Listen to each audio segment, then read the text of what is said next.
Hello Dream Team, welcome along to this week's episode of The Good, The Bad and The Rugby, proudly sponsored, as always, by our fantastic partners at Continental Tyres. Continental Tyres are the official tyre partner of England Rugby, engineered for victory. Their award-winning tyres are built to perform no matter the conditions. Subscribe, like, follow, comment, good or bad. We love it anyway. We love to see you getting involved. And we've got something a little bit different for you this week because our guest is a former world's strongest man, the first human being to deadlift half a ton.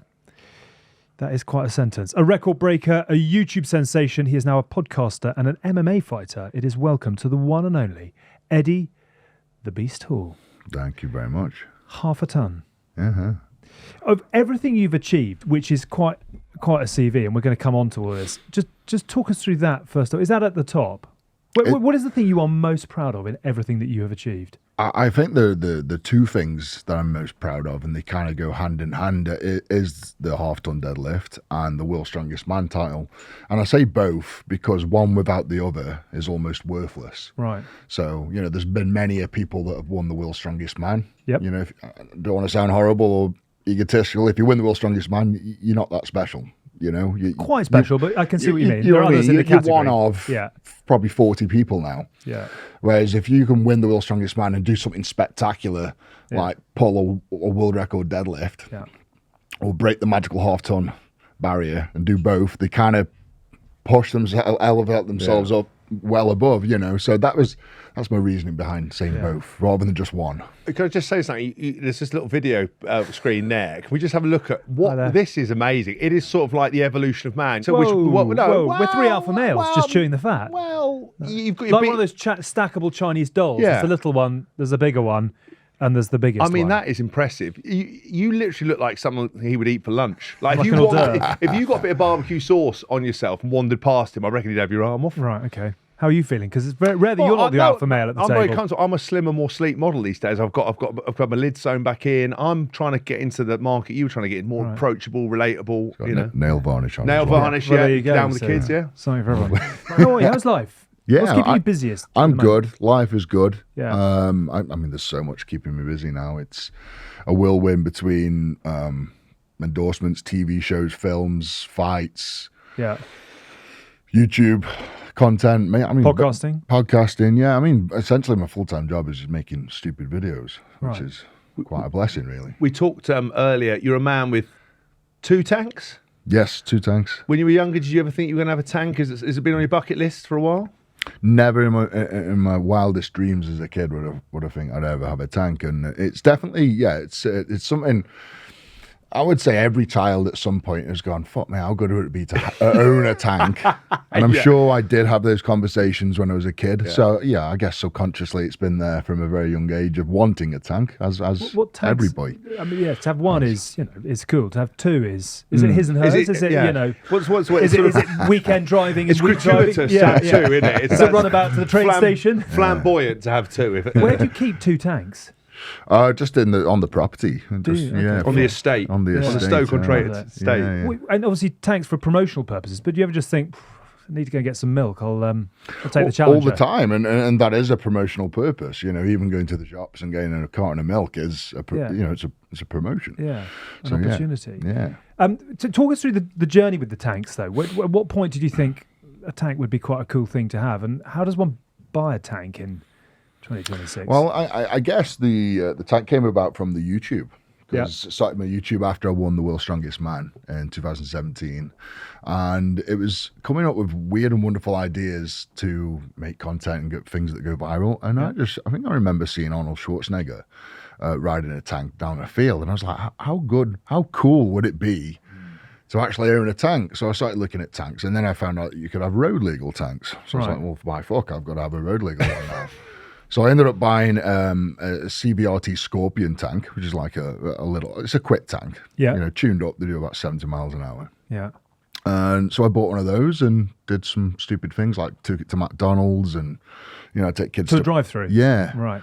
Take kids to the prom and take my kids, to school and pick them up from school and, just do stupid shit. World's coolest dad, that isn't it? That is, yeah. My dad's bigger than your dad. First of all. Secondly, stronger than your dad. Thirdly, he's turned up in a tank. Yeah. Is there any other military hardware you fancy? Like a sort of F-16 or a...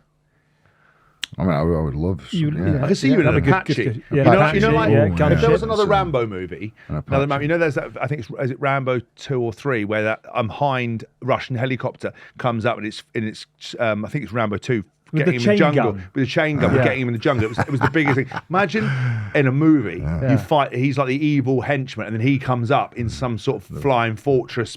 Rambo final boss. Rambo, yeah, because you do have that final boss fight, like a Mario or like Sonic. Imagine him popping up at the end of it, Eddie Hall, just like you like can't destroy it. There are a million things on your CV. Where's acting on the list of things Acting's there, you've done? yeah. I've done a few films. One's in production now, well, in the edit room now. Should be out later this year. Can I, was it a character that had a bit of rom-com? violence about it? Yeah. A little bit, yeah. Do you do harder, and hardest, or can you cry on camera and sort of, what's the range that we're talking about here? Oh, the full range. Full range. Yeah. Swiss So Army we did the penknife. full spectrum. Yeah. Okay. So we did the comedy, the sad, we Yeah. did the fun, everything, absolutely Fantastic. everything. Yeah. That's unbelievable.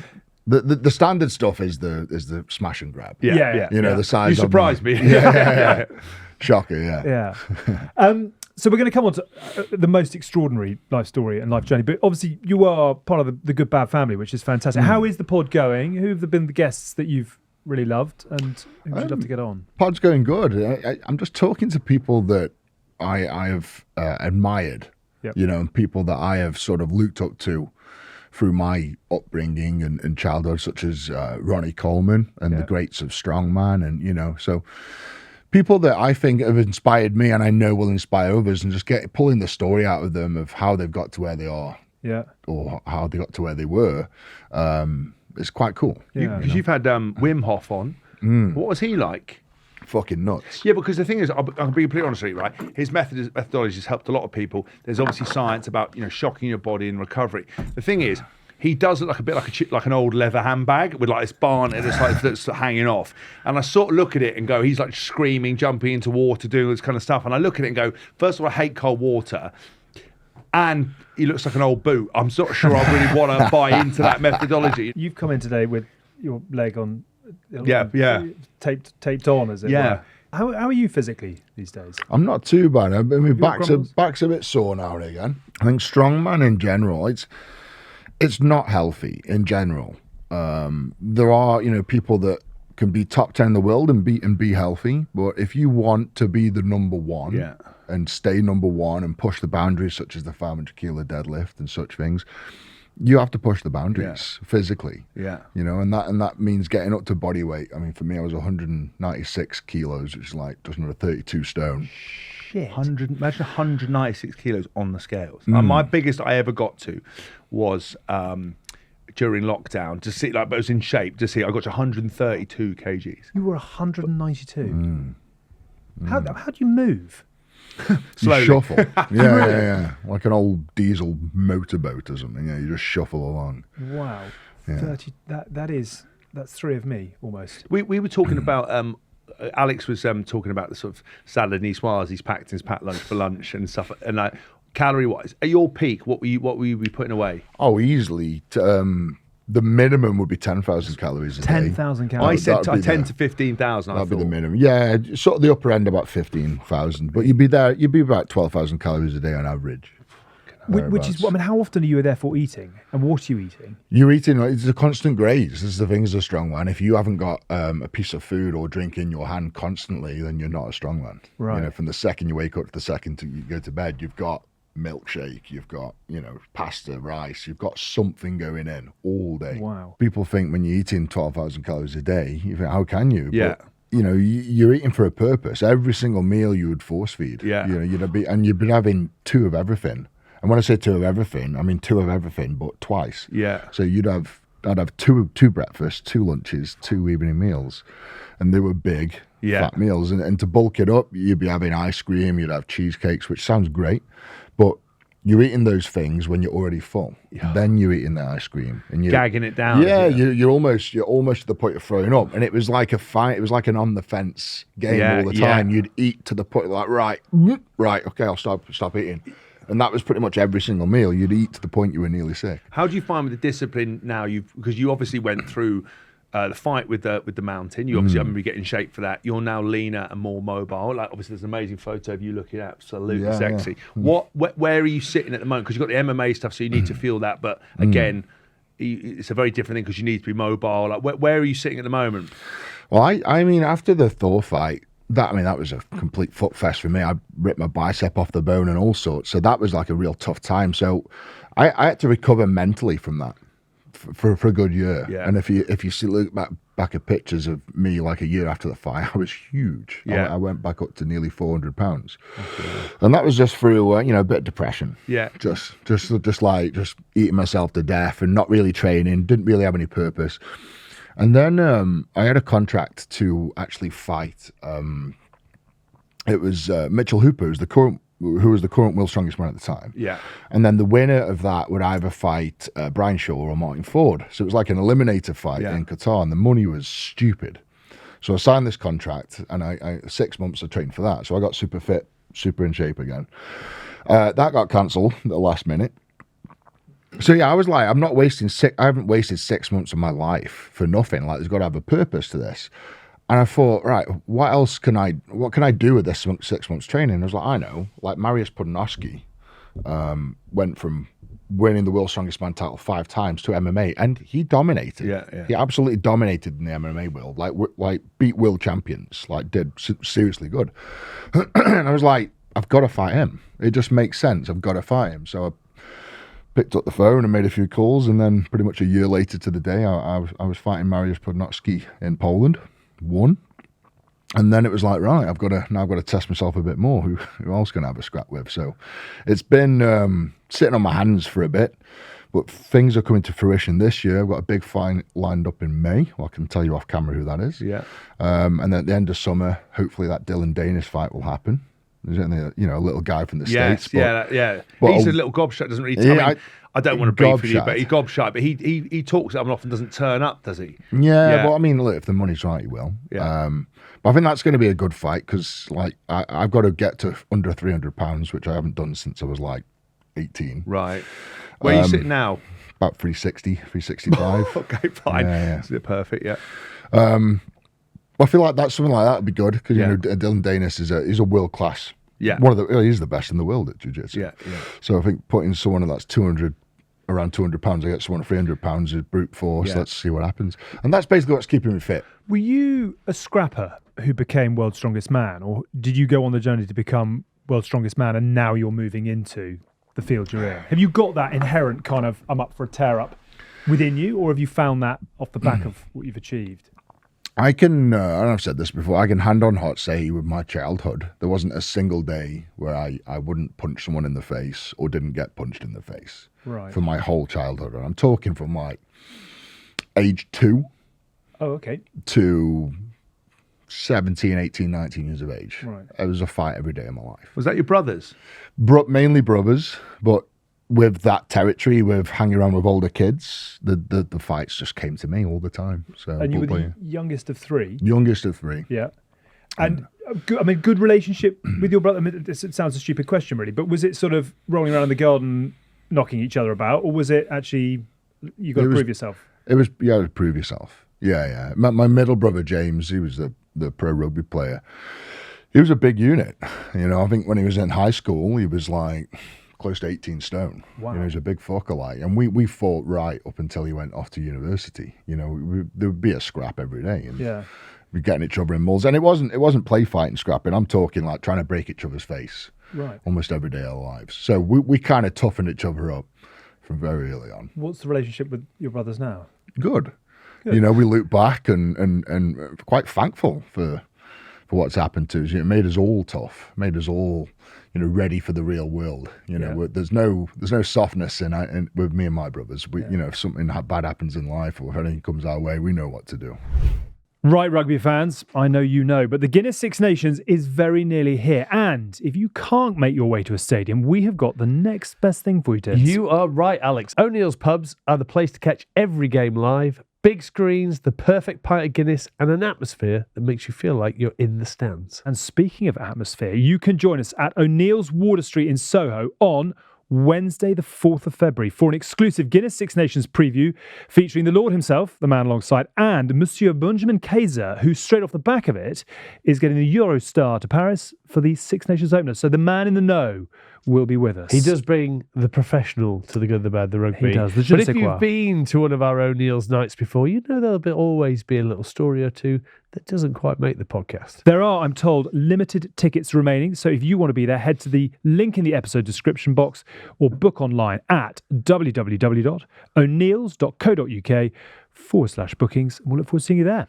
Eddie, this is an extraordinary honesty, and the ability to talk about these things is going to do so much for so many people. I work with a hypnotherapist, like visualizing my kids trapped under a car. Were you a big mind games guy towards the end of it? I was the mind game master. Really? With Strongman, yeah. When you put your mouth guard on, that's the trigger for me. The mouth guard would be like, right. The moment of winning it. I walked down those steps a different human being. Tell me more about your brothers. What does your older brothers? You got James and Alex, is that right? Yes, And that's it, So yeah. what's the order of the three of you? James, then Alex. So Alex is the eldest. Alex is the eldest. What does he do nowadays? He's got his own sports massage academy business. So he teaches people how to become massage therapists and also PT qualified. And is he a unit in the same way that James and you are? He's a big guy. He's a big guy, yeah. A bit shorter than us, but yeah. Okay. Which I bet you remind him of. Yeah, exactly. And then obviously James. So James had a proper rugby career. I mean, he was Newcastle Falcons, Bristol, and you were saying Wigan as well. Did you follow his journey? Were you interested? A little bit. I'd say I was so preoccupied with my own journey of the strongman, and he'd probably say the same. Yeah. You know, he came to watch me once or twice. I went to watch him once or twice. Yeah. I imagine the food bill would be quite something. Did you have? Was your mum constantly at the stove, kind of putting on meals? Or I think the food bill must have I been. think just quite lucky. We didn't really find our feet with our size and strength and Till you were out of the house. food, till we were all out of the house really. So Did you have wasn't that bad. Did you have a professional chef when you were doing it? Or did you do it all yourself? Did it all myself. Did you really? Yeah, still do. Yeah. That's Are you a like good full-time cook? job. I mean, Luke, when you like steak, and that's pretty much all I eat. You just know how to cook it right and Fine. easy. Yeah. and Like you won't go hungry, but you're not the Michelin stars. Yeah. Yeah, We can't see Eddie Hall on MasterChef. Probably not. No. Probably not. Did you ever play the game, rugby? Did you ever? I had a little dabble in my high school years. I don't know why I never really got into it. I guess I was just so obsessed with the gym yeah. that sort of took priority as building my body over going to rugby. What other sports did you do growing up before you clicked into what you? So my mum was a swimming teacher, Okay. and I got into swimming at a very, very young age, sort of like at a club level when Yeah. I was 5. I used to do about 10 to 15 hours a week in the pool. Early wow, mornings, okay. them real early morning ones. Yeah. Wow. Yeah, and then age 10, I won the national championships. Wow. 11, 12, 13, won the national championships. Got picked for the World Class Potential Squad, which is like the junior Olympic team. Wow. And was, what was your front crawl? front crawl, Yeah. all distances.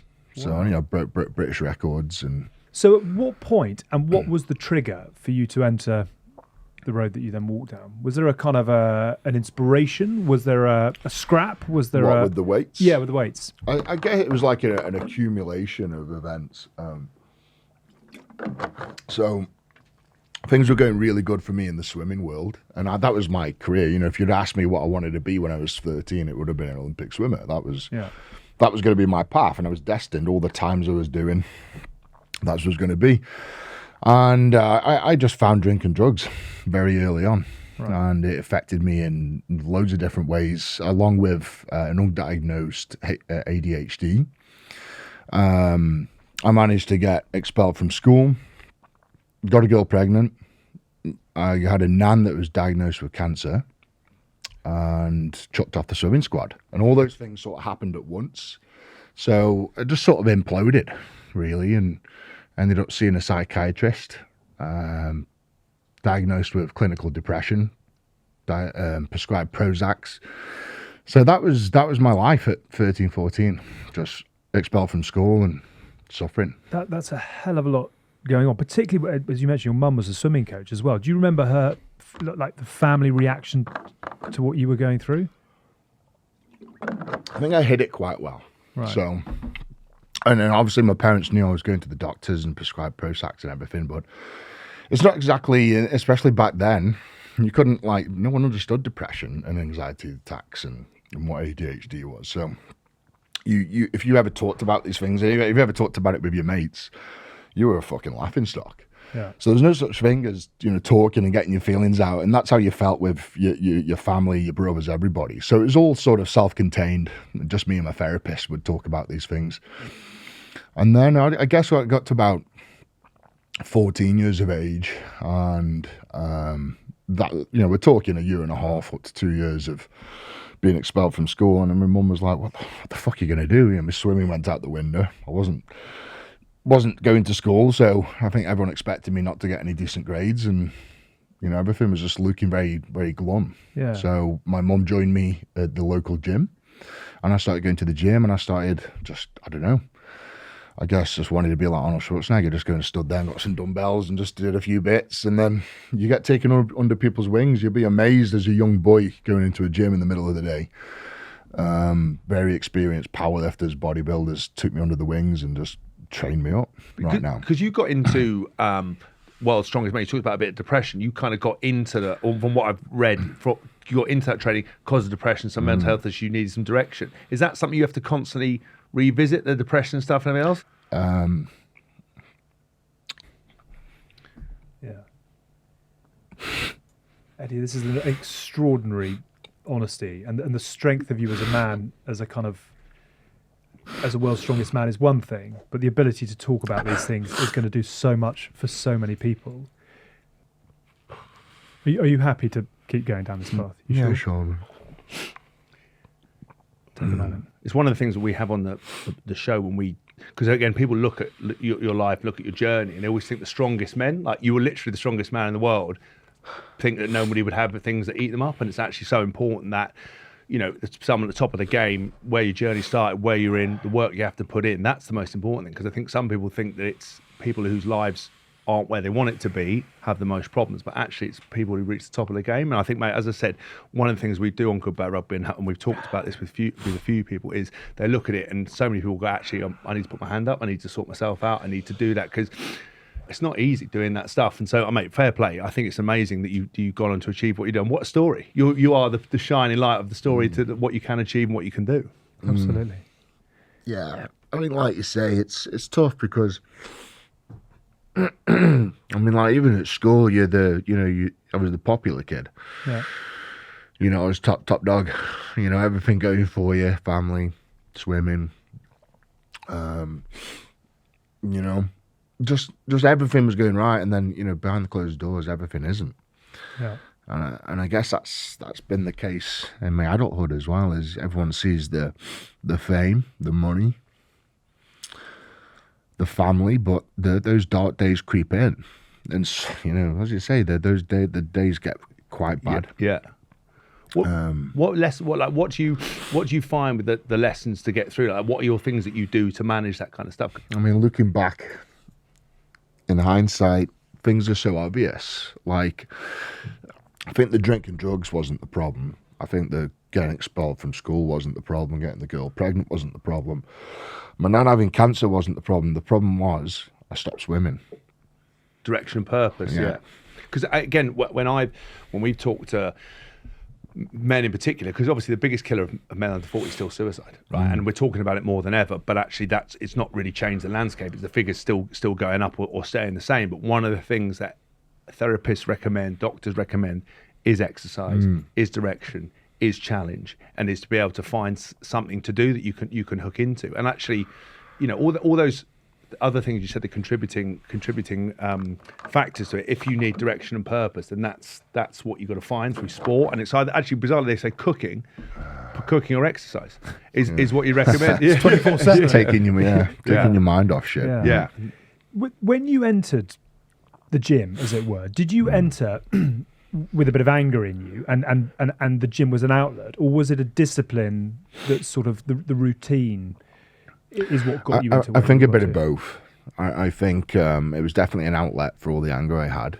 I would train very hard with thought processes at the front of the mind, but the outlet was definitely at the time, I didn't realize this. I thought it was just the anger, but looking back, it was what I needed. It was something I needed, something to focus on, to sort of zone into, and have a goal. And that was able, like I did with the swimming. You know, my goal was to be national champion. My goal was to be an Olympic swimmer, and the ADHD just took over and made me into this, like the best swimmer in the country, and made me to break British records. And the same with the gym. Yeah, it was the ADHD that took over. It was like, right, you are going to be the next Arnold Schwarzenegger. That was my thought process. And during that sort of process of building my body, I found that I was just stupidly strong. You know, I was just lifting weights that everyone else in the gym would only dream of. Was there a moment where people would come and go, and when you went, fucking hell, and you were like, oh, maybe I'm different than anyone else? Was there that kind of thing where you're shifting tin? Was it gradual? So I remember the gym I used to go to was a very big commercial Total Fitness. Yeah. So they used to have dumbbells up to 60 kilos. Yeah. And I remember first starting the gym, and you look at the 60 kilo dumbbells, and you're like, who the fuck on planet Earth is lifting those dumbbells? And everyone in the gym would say exactly the same. And then I get to about, I'd say, 16, 17 years of age, and I'm the one pressing those 60 kilo dumbbells. And that was at 17. So I guess that was the realization moment that, you know, you got something special here, and that something special was strength. Yeah. And it was just so natural. Whether I think a lot of it was from the swimming. Yeah. Just being so fit and strong and having a good athletic body helped me get so strong so quick. But yeah, I would say when I was 17, I was putting up numbers and figures that most men are in the dream of. What was the impact of you finding this new channel to go through and to go after on everything else that you were talking about? You mentioned the drink and the drugs. Did that fall away quite quickly? Did you have to kind of work through that? It's subsidized. You know, it's sort of like that all got replaced with the gym eventually. It was like drink and drugs, gym, and then over time it's sort of strained itself out. Yeah, overtook. Have you ever played the what if you hadn't found your way into that gym? Oh, 100%. Yeah, the what if. Fuck knows. Who's to say I'd be sat here? Who's to say I'd have achieved anything? Who's to say I'd had a family? There's always the big what ifs. Yeah.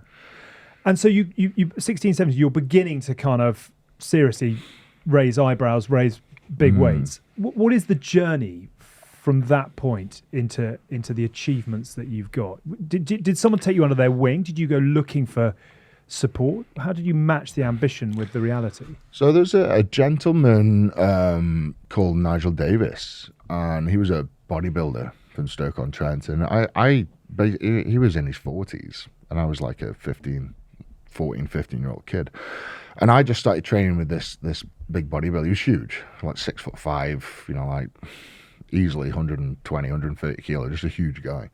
I just started training with this guy every day. And before long, I was stronger than him, and then bigger than him, and then it just sort of got to the point where it's like, what the fuck are you going to do? Because you've way surpassed, you know, the bodybuilding standard. You know, he was just so big and strong.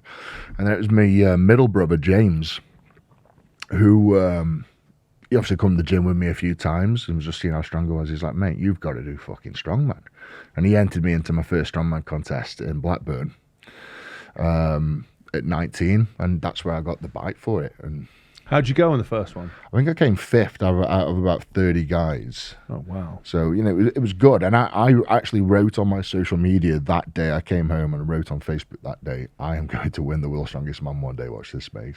My very first competition, and that was it was like May of fucking hell 2007, and then May of 2017, I won the World's Strongest Man. So 10 years. Wow. I love that. 10 years almost to the day of writing that post. Wow. And tell me about sort of day one of entering that arena, because I imagine it's quite an eclectic bunch of characters. You've got to have something extra or something missing to become World's Strongest Man in that sort of elite level. Yeah, a bit of both. I think you've got to. Most strongmen have got a hole to fill. You know, they've had some bad experiences or shit lives or whatever. But the real like strongman back then was very much a pub car park sport. Right. You know, you go to a strongman contest, it would be on a car park of a gym or a pub, and that's how you competed. And I remember winning my first England Strongest Man title in 2010 at the age of 22 on a pub car park in Newcastle upon.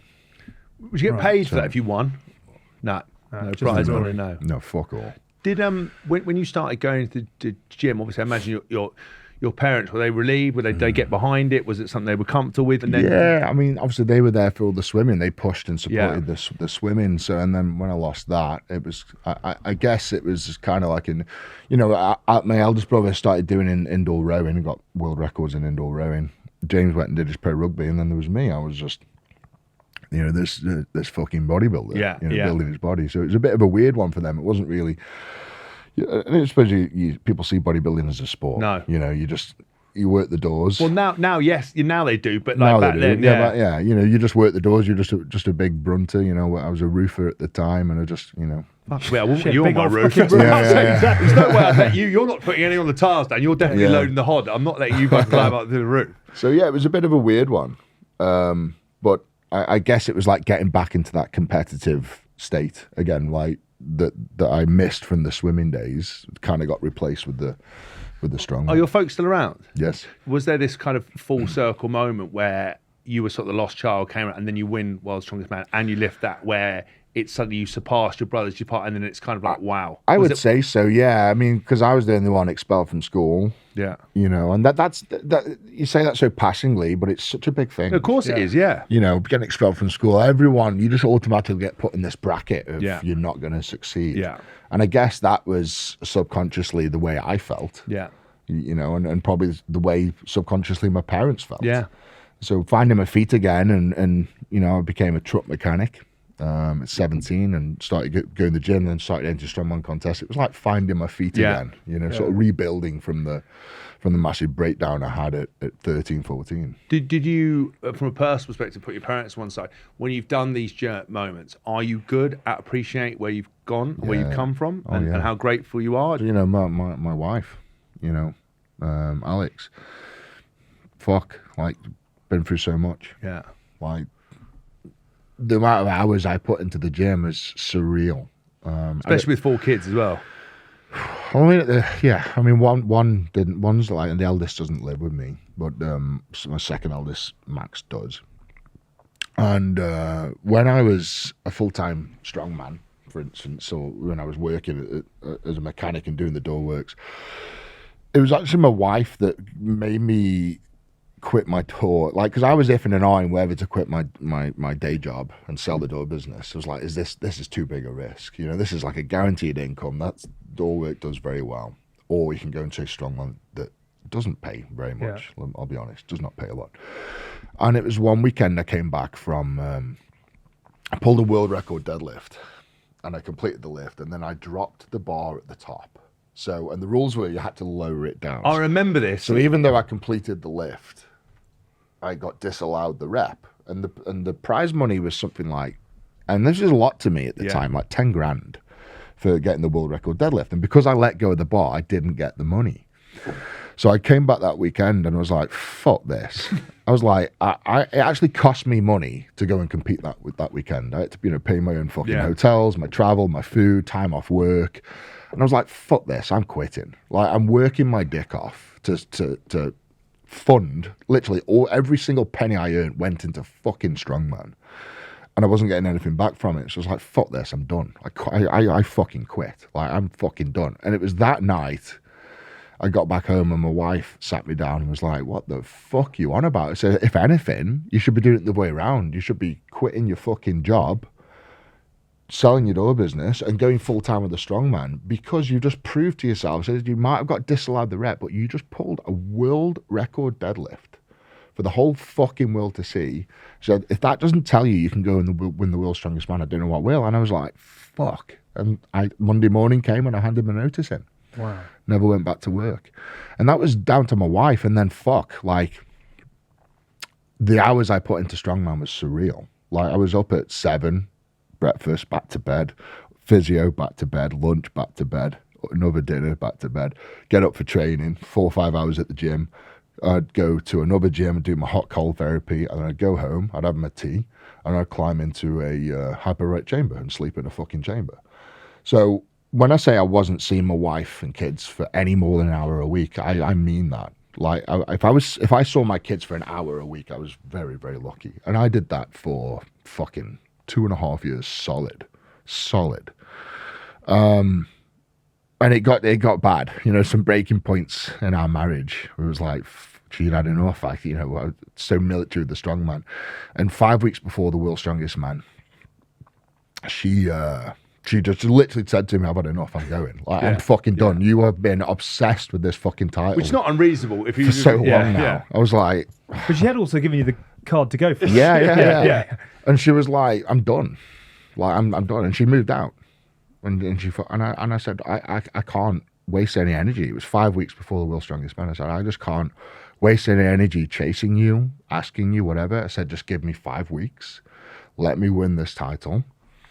And I'll come back and we'll work on our marriage and I'll be a husband and a dad again. And that is luckily exactly what happened. Wow. But I often think if I hadn't have won that title, I probably would have tried again. Yeah. And that would have been the end of my marriage. Because I'm right that you stopped after that. You won the title, and that was it. Yeah, for many reasons, but one of them was to save what family I had left, and my health. Did you find it better to be at home? Was it easier? Or was it still a transition again? It was a transition again. I mean, so I was quite lucky in a way. I won the World's Strongest Man, and then it all just picked up. I did my own TV shows. I had my own TV show called Eddie Eats America. I did a TV show with the History Channel called The Strongest Man in History. I did fuck knows how many evening wibs, like 1 or 2 a week for 2 years. You've done many of them. Yeah. Endorsements, sponsor deals, like appearances. I was busy, and this is, I mean, I said we were going to fix a marriage, but it went from like training all the time to then being on the road all the time. And there was times where I was like away for 90 days and I would come back and wash my pants and fuck off again for another 90 days. And I did that for 2.5 years solid, but that was like, selfishly, that was like my money-making time. Yeah. It was time to grab and ride that wave off the back of the title. Now it's time for a segment brought to you by Alternaleaf, the UK's leading alternative healthcare clinic offering clinical consultations for patients for over 50 conditions.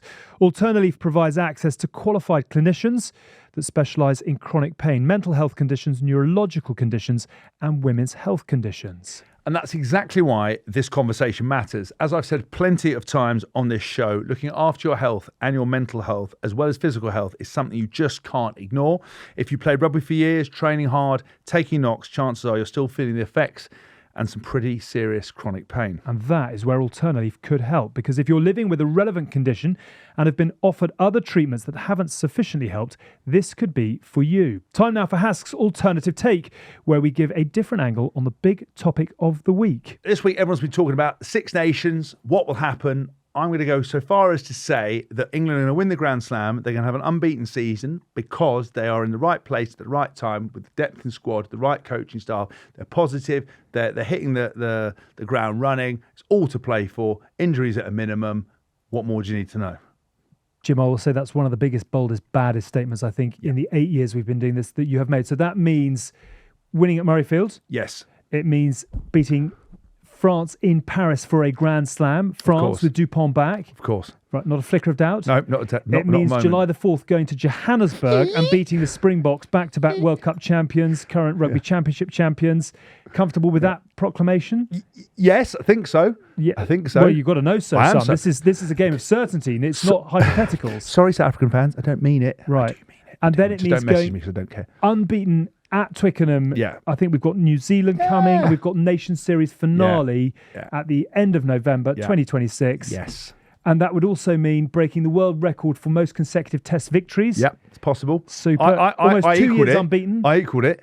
Yeah, but this is going well beyond because we're 11 consecutive wins, so that's another 12 on top. Listen. So that would be 23 consecutive victories. Yes, it's all possible. Right. I think it's all possible. I believe we're going to win. Very good indeed. Okay, well, that's what it's all about. Sometimes alternative thinking, and I think we've got a very good case in point in that regard, is exactly what's needed. Speaking of alternative angles, Some people have to look outside the norm when it comes to their health. Alternative provides an option that's regulated, personalised and overseen by specialists in their relevant fields. Medical cannabis care is considered when traditional treatments haven't been effective or aren't appropriate for various reasons. Treatment must be determined in consultation with a doctor or authorised health professional. And remember, professional athletes should always be aware of sporting regulations and restrictions around the use of medical cannabis products. So if you think it might be something for you, or maybe trying to find out a little bit more, then head to their website, alternaleaf.co.uk. That's alternaleaf, like alternative, but leaf on the end of it. Just a quick disclaimer, we're not promoting any medication. Treatment must be determined in consultation with a doctor or other authorised health professional. Just to go back to obviously the moment of winning it, and I mean, as you mentioned, it's sort of almost, was it a release of pressure? Did it give you the chance to, I mean, did you change almost personalities immediately, having succeeded and got to where you wanted to get to? Did you find it easy to come off that mountain? Yeah, it was like someone had released a pressure valve in my head. Massive, yeah, because that's something I chased for 10 years. That was something I promised myself on Facebook. I actually made that the promise to my nan on her fucking deathbed that I was going to win.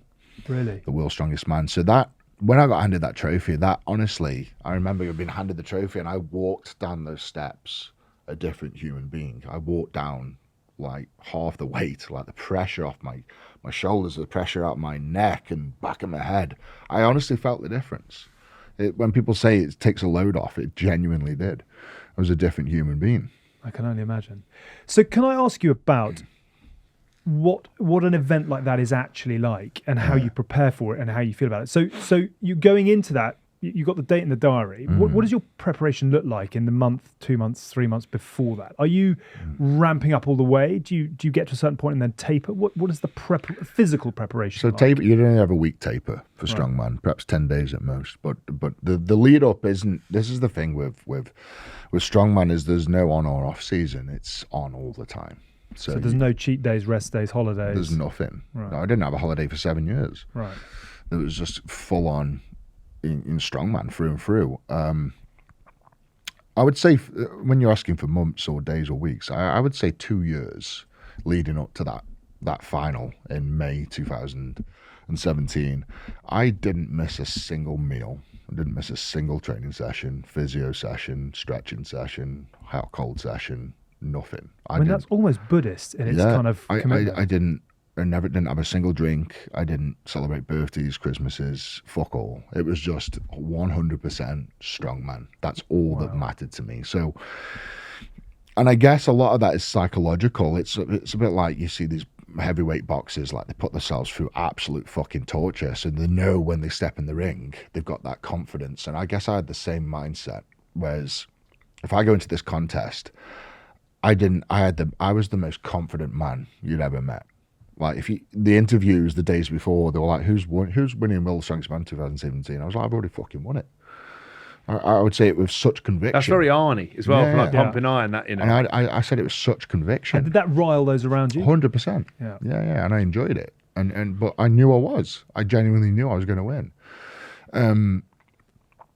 I think if a man that can go into a contest or a fight or an arena of any kind, knowing he has not one single excuse. So I couldn't have gone in there and gone, well, I missed that meal 2 months ago, or I missed that training session, or I missed that. I didn't have a single fucking excuse for 2 years. Not one fucking excuse. So I went in there the most bulletproof mindset I've ever felt in my life. And that is, honestly, I didn't even feel pressure. I was that confident. It was like I was going to collect my trophy. That's how fucking good I felt. Were there times because some of the stuff you said is quite Arnie-esque, kind of that talking about confidence. Were you always like that? Would you get psyched out a bit and then you would play? Were you a big mind games guy towards the end of it? I was the mind game master Really? at Strongman. Yeah, I was the fucker. Yeah, Really? I was that guy that would piss everybody off and Really? say things you shouldn't. For instance, like my very first UK Strongest Man, bear in mind I'd only been in the sport like a year and a half, 2 years, put on Facebook, I can't wait till next week, I'm going to win the UK Strongest Man. But that mindset of I'm here to win, I'm here to collect my trophy, and expelling that really got under people's skin. Have you found now that you're retired and you're out of it, some people that thought you were a prick you've now become friends with, 100%. changed the dynamic? No, 100%. I know I wasn't very well liked when I was competing. Fine. I know that for a fact. And I speak to those same people now, and they're like, "You are such a twat when you were competing." And I'm like, "Yeah, but you know it's for a purpose." I said, Do you think it did give you an advantage? 100%. Yeah. And I'll speak to these same people now about, "Did you hate me?" And they're like, "Yeah." I said, "That's exactly why I beat you. Wasted energy. It's because you fucking got all worked up that I'm doing this, or saying this, or walking around topless in the hotel buffet." It's like, that kind of shit is why I fucking beat you. And they're like, "You bastard." Yeah. So I know it worked because I've spoke to those same people. Is there one memorable moment you absolutely got someone really pulled their pants down? There's probably a couple instances, but one of the best ones. So going into World's Strongest Man 17, my biggest threat were Brian Shaw and Half-Ton Bjornsson. And I probably saw Brian as the bigger threat, if I'm being honest. The 4 times World's Strongest Man, more experienced. And I hadn't seen him for a while. And we met in the hotel lobby in this African hotel. And "Hey, Brian, you all right, mate?" And you stand back, and I looked him up and down. I'm like, "Fuck, have you lost weight?" Oh. And I could just see his whole face, his demeanor, his whole body just, And I was like, "You look really good, mate." Give him a hug. I was like, I walked away, I fucking got him. And I just got in his head. People forget about that. I could fucking see it. For a big man, right? Small men will never feel this. Big man stuff is like you walk into a room, you see another big man. Just like dogs, you look, or you're getting on, and the worst thing someone can say, "You fucking lost weight." Yeah, you look a bit, and you're like, As a strong man, that's like calling a girl fat. Yeah. But it's like reverse. Yeah. If you said to a girl who's overweight, then that's fine. If you go, "You're looking great," they love it. If you come up to a bloke, I've been done a few, so I go, "You look a bit smaller now. You look a bit more comfortable now. You're a bit lost a bit." You're like, What are you talking about? Can I ask you about the psychology of the moments, the big moments? Like, forgive me for saying, but you come across as an emotional guy. Emotion is a big part of who you are. What is your psychology? I mean, I was thinking about the half-ton deadlift type thing, and actually, off the back of achieving it, there is a moment in the video where it looks like you're all out on everything type thing. How do you approach those days? Are you someone that keeps calm and then it's a switch is flicked? Are you someone who ramps that up? Do you have to be in a particular place to go and do what you needed to do? I learned over the years that you have to have a flick switch. So in between events, you have to walk around in your flip-flops. You have to, have your fans and drinks and fucking laze about and not give a fuck and take the piss out of people and just be not serious. You have to have those moments. But when you're getting your kit on, when you're putting your gum shield in, everything's got a trigger. Like you're getting ready for an event, you put your right sleeve on and you're like, and your left sleeve on, and then you put your mouth guard on, and that's the trigger for me. The mouth guard would be like, right. And then you do the event, and then the mouth guard would come out and you'd be like, oh. Like you'd have triggers. Yeah. And it seems so trivial, but like a mouth guard was my trigger to be like, right, fucking turn the beast on. Yeah. And then mindset wise, for those 60 seconds is you have to turn into a beast for those 60 seconds, and after that you're completely free. When it comes to max effort, such as like the max deadlift, you've got to fit all that anger, aggression, emotion, hard work, dedication, whatever you want to call it, in 3 seconds. So you've got a 3-second shot to shoot your load. Otherwise you're fucked. You can't pull it. If you pull a deadlift over 10 seconds, you're not going to get the most out of your body. So what I did is work with a hypnotherapist, and it was actually a scientist. I was doing some studies with universities, and it was actually a scientist that sort of said to me, "Lou, if you want to pull this half a ton, you've got to have a massive surge of adrenaline." I would do some weird shit. Right. So I would cut my arm or something. Yeah. Right. And I would rub my gum shield in the blood. Whoa. So when I put the gum shield in, I would taste blood. And I haven't said this before, so I'd taste blood, and that is a massive activator for the human mind to like release adrenaline, fucking spike up and everything. So that's stuff I used to do. Because I used to hit myself in the face before on the field. You'd always see me go because people used to queue to do that. Yeah, people did. Yeah. I had to run away from it. But I'd go pre-kickoff. You'd see me hit myself in the face, because the worst thing you could do is go into a game or first tackle soft, get hit in the face, get your eyes water, be unprepared. I'd hit myself quite hard, because then it'd be like, right, I'm into that. And I always did it. People always take the piss, but it would mean that nothing was a surprise and I was ready to go. And so it's like quite similar to that. Can you try and describe what it is like to deadlift half a ton? I mean, what does that actually physically do to your body?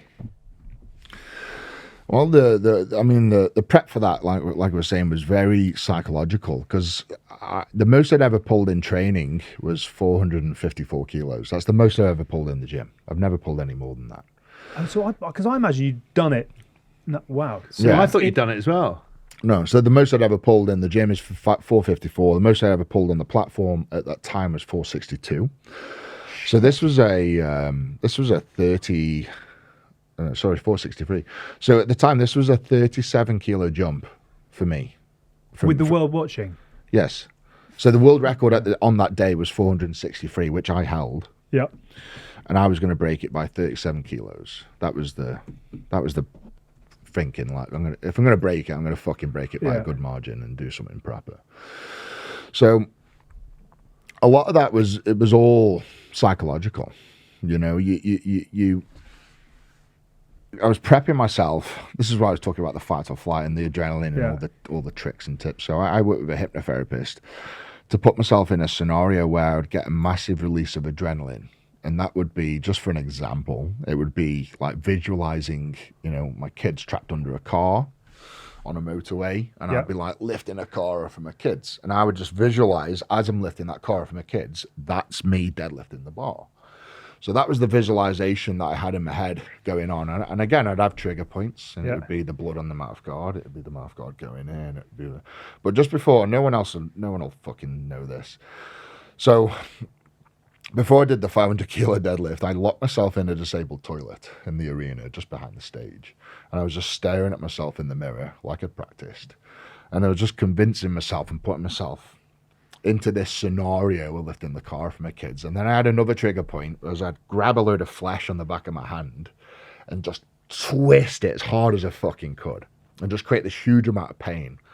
And then that was like, my body's prepped. You know, I've got like, that's the spike in adrenaline. There's the spike in adrenaline. And then this is the last spike. So it's like a stepping stone. So I get locked on. I rock it back and forth, and then if you watch the footage in slow-mo, you'll see I close my eyes, and that's when I go off into the other place, you know, the motorway, and then boom, start lifting. And just at the top of the lift, I don't remember opening my eyes, but my eyes open, and you can fucking go and look for yourself. Look at that footage and look at the color of my eyes, and that is, honestly, have you ever seen Dragon Ball Z, where they turn Super Saiyan and the hair turns blonde and their eyes go blue? That's what it felt like. It felt like I just turned Super Saiyan for like a 3-second period. And that's it. It was just 3 seconds of madness released, you know, years and years and years of dedication and sacrifice released into 3 seconds of fucking chaos. And the aftermath, is that the greatest high that you'll have in your lifetime? Are you physically spent for hours, days, weeks, months? Fucked. Yeah, I was fucked. I mean, I can honestly, hand on heart, say I know I was a stronger human being a year later, because I did that in 2016. Yeah. And I wasn't at my peak in 2017. So it was a little bit beyond, it was a little bit ahead of my time. Yeah. You know, I was capable of pulling 500 kilo, but probably not when I should have done it. So the aftermath was quite bad, because the most I'd ever pulled was 463. And then to do a 37 kilo jump was just, I mean, fuck me. It's insanity. Anybody go to the gym and put another 2 plates aside. Yeah. It's like benching 100 kilo is your max, and then putting another 220s aside on. Right, now do that. Right. People can't quite compute. No. It's like you say, it was an 8% increase in the world record. It's like Usain Bolt knocking nearly a second off his fucking 100-meter sprint. It's unheard of. So the aftermath was quite bad. My body just wasn't ready for it. My mind was, but my body wasn't. So the blood pressure was unreadable. Blood pressure was through the roof.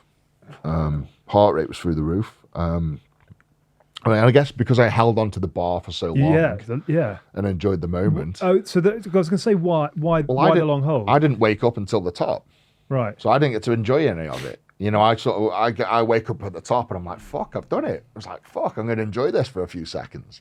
And that's where the damage was done. All that pressure's just, body wasn't trained for it. So blood coming out my tear ducts, my ear ducts, just, fucking coughing up blood backstage. It was just basically just a huge bleed into my fucking head. It was all just coming out. Well, I mean, it's not quite the 500 grips. it's not quite the same challenge. Yeah, it's a challenge. It's definitely a challenge. Continental Tyres Grip Strength Challenge. We have got a leaderboard. That Who's in the stretches- lead? So our leader is Bismarck. 88.2 is good. Yeah. It's not bad, is But it? he's like farmer strength. He's like farmer South strength. African. Well Yeah. explains Yeah. it. Yeah. That's strong. Yeah. He's 10 clear of Bobby Skinstad, 78, and then it's a sort of rogues gallery of. So I'm the going to rest. get my excuses in Yeah. now, right? So my hands are huge, Yeah. and they don't fit in that machine. Oh, I see. I'll show you. Do you want to just do it with two of the? I'll show you. It doesn't actually fit in. No. Your hand doesn't actually fit So, in. so in order to get a good grip, I've almost got one finger higher than the rest, so I lose that. Right. And then I'm obviously full-time fighting at the minute, so I'm smashing bags with 4-ounce gloves. Just break the Right. record, Eddie. Just and go burn it on, out. just Fucking give hell. it Make a sure go. it's This on, is the though. Don't Continental shut on, 'cause Tyres Grip it Strength goes on and off, Challenge. yeah. I can't get my hand You in. can't. It's a bit of a problem when you can't actually fit Literally the cannot fit the fit kit. my hand in. Oh, fucking hell. What do you 80.5. 80.5. 80.5. Mate, you lifted Bismarck is an anomaly. You lifted half a ton. So who would be, of all the players that you played with or against, who would go in as? Andrew Sheridan, I think, Yes, could have great shout. been a world's strongest man. Do you know what? I was having a conversation. I think that I could have done bodybuilding. Yeah. I don't know if I could have done strongman. I could have done bodybuilding. And I got Phil Vickery's doing a bit of. when I was playing, my bench got to 195, and then I got to box squat down to about was 295, Yep. and then what else did we have? Deadlift, I got to 285. But again, I'm playing athlete. I wasn't trying to be a strength trainer. But Sheridan could have done. That's cute. Could have done. Cute. Yeah, that's sweet. That's sweet. Well, thanks for trying. That's nice. Now you know what it's like to sit in this chair on a weekly basis. I've got no ego. Look, different strokes, different folks. Know your lane. With 3 fingers, Eddie goes in at number 2. Remember, premium tyres don't just boost performance, they give you better safety control and stopping power compared to budget tyres. You can learn more about Continental Tyres at continental-tyres.co.uk. Where did the tyre flip fit in your repartee? Did you quite like a little 2-ton tyre? What was it? What weight tyres did We you used to turn? do the half a ton, 500 kilo 500 kilo tyre. Yeah, that was, and you used to do it for it's like 8 flips or 6 flips or something. It Yeah. was fucking horrendous. Right. I hated that event. 'cause Of all the ones you did, which was the worst? The tyre flip, it was up there. was it? Yeah, tyre flip was definitely up Why there. was it so ranked? Because it was so hard. So it Just so hard to grip, and like the bicep risk as well. Loads of people would lose biceps on tyre flips. Plain pull? Sorry, excuse me. No, I used to love the plane pull. Right. I guess you ever seen like the throwing events where they like throw a beer keg? Yeah, Oh, yeah. yeah. I used to hate those sort of things because I was so muscle bound. Yeah. You always find if you were 7 foot tall, fucking shocker, you would always throw it a foot higher than everybody else. Yeah. You're So halfway the 7 there. foot talls would always beat the 6 foot tall guys by a foot. So yeah, I used to hate those kind of events because it always favoured the taller guys by a lot. Is it a ridiculous question to ask, and put yourself in there, but who is the best of the best of the best? Who would be considered? The best of the best of the best. I mean, so there's I'm going to say 2 names. So you've got the obvious Mariusz Podnoski, 5 times world's strongest man, just because he won it 5 times. And then second, it's got to be between Sudrunas Savickas, 4 times world's strongest man, but also I think something like 8 Arnold Classic titles and something like 350 wins in his strongman career through Lithuania's strongest man, Europe's strongest man, etc. And then Brian Shaw, 4 times world's strongest man, multiple Arnold's champion. But I think I'd probably give it to, between the 3, I'd probably give it to Brian. Okay. Because Brian broke the mold. Brian is the one in my eyes that made the sport a little bit more commercialized. You know, you got people that come in that win contests and go home and fucking sit and read books and whatever and just phase out. Yeah. Whereas Brian broke that mold, and I think that's something I took a lot of inspiration from. Because I've seen it time and time again. I've seen world's strongest men, and I've seen world champions in many different sports win world titles and then go back and work normal jobs, which I think is very, very sad. And Brian Shaw broke that mold. Did he put the star power into it? Put the star power into it, yeah, which then enabled me to latch on the back of that and put my star power into it. So I'm very thankful for Brian Shaw. And I put him down as one of the greats for that reason. He made me the man I am today. Do you actually? I never asked because I saw part of the fight. Do you have real beef with the Mountain? Do you guys actually not get on? Do you like each other? Was it for the show? Was it? I've never really known. Well, he doesn't respect me in any way, shape, or form. Really? Yeah. So Why? He just doesn't. I mean, he seems to think that the World's Strongest Man was rigged in my favour in 2017. So there's I got know there must be 50 excuses as to why he didn't win in 2017, other than I'm stronger than him. Right. Okay. Yeah, the key one. Yeah. Okay. Never once said well done for doing the 500 kilo deadlift or anything. So just belittle me every single opportunity he's ever had. And I can sit here and speak very highly of Thor. I think he's a phenomenal athlete, a very well deserving World's Strongest Man title, the best deadlifter on the planet right now. Yeah. And a damn right good strongman. That respect is not reciprocated back. Because I always thought that once you had the fight with him, come what may, whatever the result, it would be hugs, well done, we're glad we settled that. Was it? Yeah, in a way, I kind of wished it was like that, but I think for me, it has to be about respect. Yeah.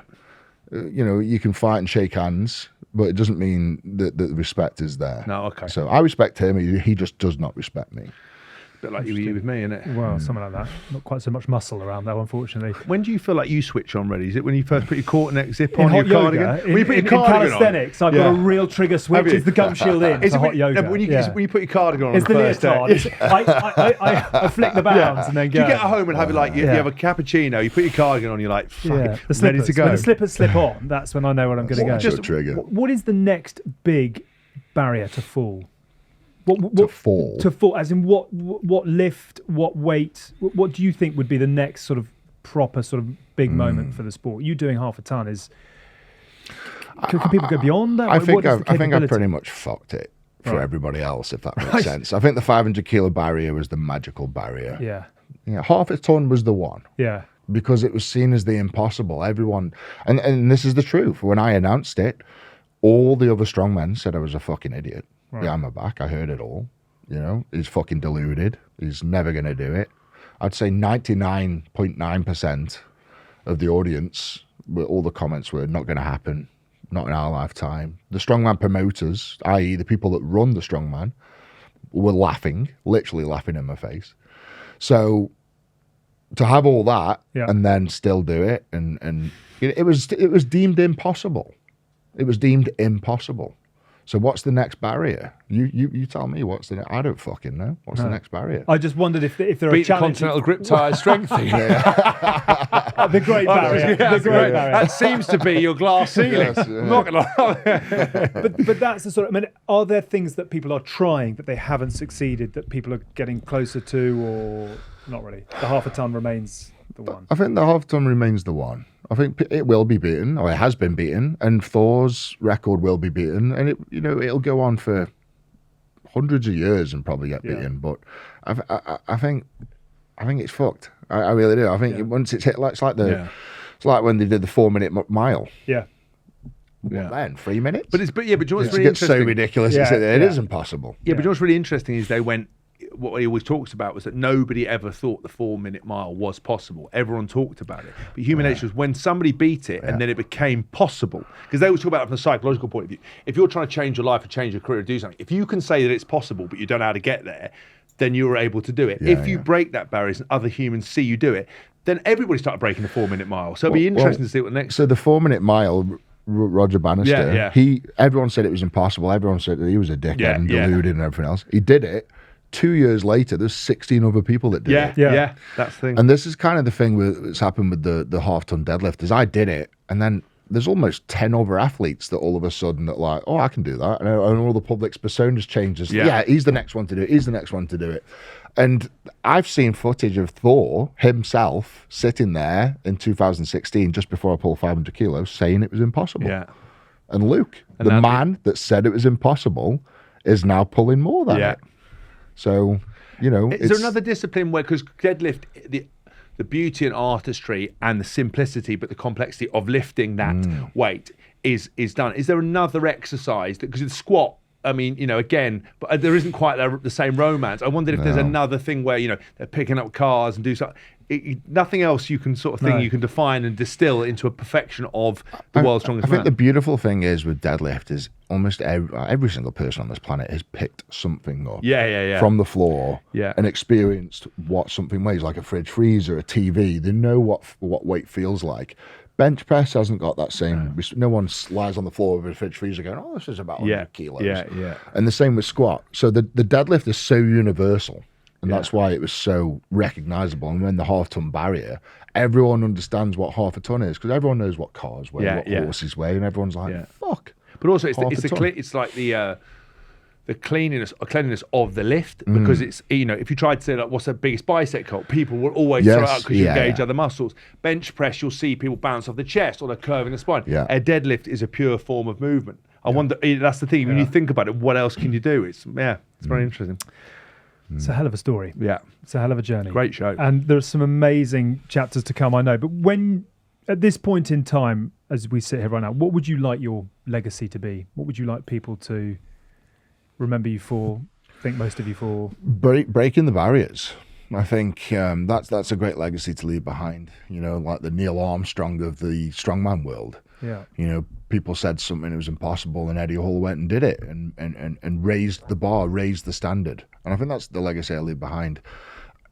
Being a skinny kid from Stoke-on-Trent, a normal boy, normal-sized boy. I'm not a giant in any way, shape, or form. A normal boy that grew up with a dream of becoming the world's strongest man and wins it.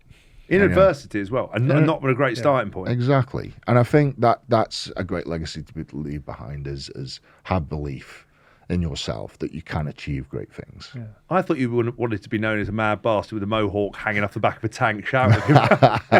Well, that as well. Yeah. Success comes in many forms. Eddie, it's been a really enjoyable chat, and people will know you for all that you've done sort of front and centre under the lights, but actually I think where you've gone with us today as well is going to give a lot of people a lot of strength. So thank you so much for being so honest. Thank you for being such a fabulous guest. Thank you. Keep smashing on The Good, the Bad and the Beast as well, which is available in all the regular podcast channels on YouTube too. Thank you as always to Continental Tyres, who are the sponsors of the Continental Tyres Schools Cup. We're going to be there in March this year. Keep an eye out for the latest news from that. Driving the next generation from the ground up, we're a folding pocket production. This episode was produced by Tom Edwards and Dan Merciker. See you again soon. All the best. Can I hug you now? Thanks, I was going to ask you if I could hug you during the thing. I was like, I didn't. You were emotional. You've been listening to The Good, Yay, The Bad, and The Rugby, Oof, with Alex Payne, James Haskell and Mike Tyndall. Thanks for listening.